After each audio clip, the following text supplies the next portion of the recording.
All right, welcome to the video of the day. Today we are going to be talking about the Homespotter app.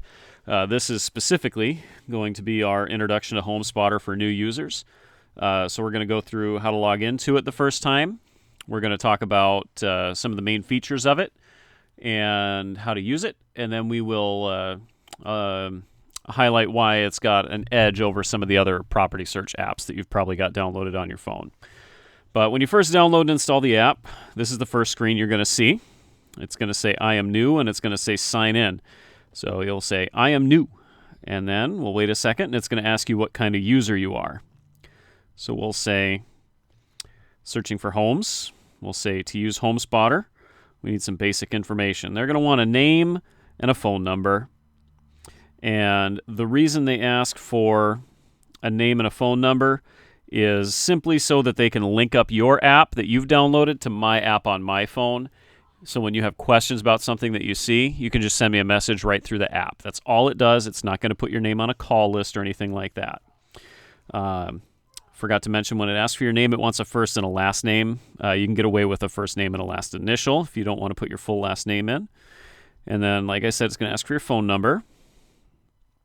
So we'll go ahead and hit submit. Now, in my case, it's going to give us an error because I've already signed in with my phone number. So we'll go ahead and hit sign in for me, and it's going to send me a little text message with a code, just like that. And that will log me in. So when you first get logged in, this is what it's going to show you. And if we click over here on the right, tap on that map, it's going to bring us to your main screen. You'll see on the top we've got a filter button and we've got a search bar. Towards the bottom we've got list and messages. And then in the lower left corner of the map we've got the little map centering compass button. We've got that little pencil tool, and then we have the globe tool. And I'm going to go over how to use each of those here in a little bit more detail. First thing you'll probably want to do is search by a specific city. So in this case, maybe we only want to look in Plymouth. And now we can see that it draws a map for a boundary for us around the city of Plymouth and only shows us properties in Plymouth. To the right of the search bar, we've got filter. So we can come over here and we can adjust the kind of properties that we want to see. So maybe we need something with 4 bedrooms or more. We can adjust that up. Up here in status, we'll start at the top and work our way down. Status, we can choose active or pending. For most users, active is what you're going to want to leave that on. Again, it's going to default to residential for type, and we'll want to leave that there as well, unless you're specifically maybe looking for a piece of land or maybe a multifamily property. But most people are going to want it just on residential. Keep going down. We can adjust the price based on our budget. So we'll say we want to spend $400 or less. Keep going down. We've got bedrooms and bathrooms. That's pretty self-explanatory. We can filter by home square footage and lot size if we want to as well. And we can search by year built.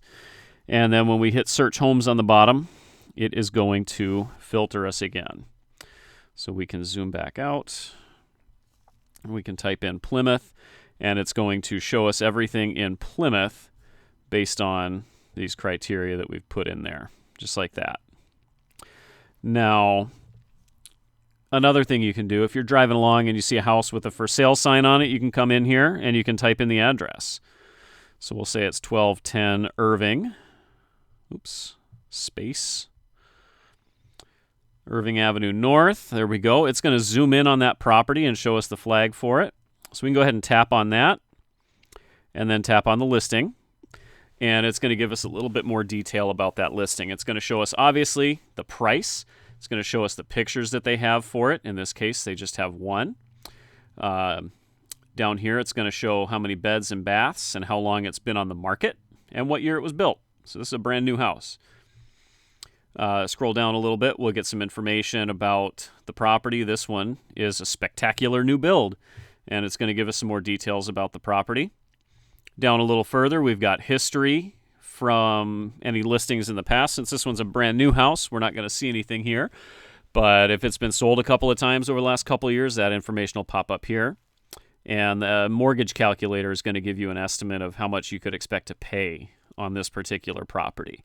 If we tap on that, it'll bring up a little set of sliding scales where we can adjust how much down payment we'd be putting in, what your interest rate is. Your finance officer can help you with all of these different criteria so you know how much to expect for your down payment and your interest rate. So say we're doing 5% down and you've got a 4% interest rate. We can go like that, and that'll give us an idea of what your monthly payment will look like. Now we can come up here. That's the highlights section. We hop into details. It'll give us a little bit more information about the property. We can expand on that and get a little bit more yet. And the neighborhood tab is going to, the main thing this is going to do is give you a walking score, and that'll give you an idea of how easy it is, how car dependent that particular property would be. So if you're looking for something that you don't need to drive anywhere for, you'd want to find something with a higher walk score. It's a useful tool if that's something that you're basing your home search on. So now we'll go back to the map screen here. We'll go ahead and clear out our search results up here just by hitting the X. And that's still going to keep our filters in here unless we hit reset in that corner. So now it's going to show us everything that's on the market, which is the advantage of this app. Everything we see in here, since this says active on the top, it's only going to show us stuff that's actually live in the MLS right now. A lot of the other apps will have stuff pop up and you'll get interested in it, and then you'll find out, oh, sorry, this one sold 2 months ago. The joy of Homespotter is the fact that it filters out any information that's not live from the moment you search it. It doesn't save listings in here for any longer than it's actually live on the MLS. So now to these three little icons in the lower left of the map. The top one, the little GPS arrow, is just going to center the map on your current location just like that. And then you can scroll around from there again. And we've got the pencil tool. We click on that and it's going to let us draw a line around a certain area on the map. And that will go ahead and filter out everything once we hit apply to only show you properties within that bubble that you're interested in. And then we can clear that by clicking in the top right corner here just below the filter.